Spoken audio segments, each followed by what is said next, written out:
चलो तुम ढूंढ लेते हैं उसी नादान बचपन को, उन्हीं मासूम खुशियों को, इन्हीं रंगीन लम्हों को, जहाँ गम का पता न था, जहाँ दुख की समझ न थी, जहाँ बस मुस्कुराहट थी, बहारें ही बहारें थी के जब साधन बरसा था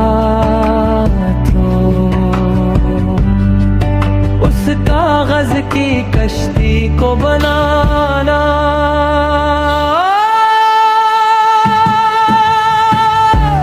फिर डूबा देना बहुत अच्छा सा लगता था। इस दुनिया का हर चेहरा बहुत सच्चा सा लगता था।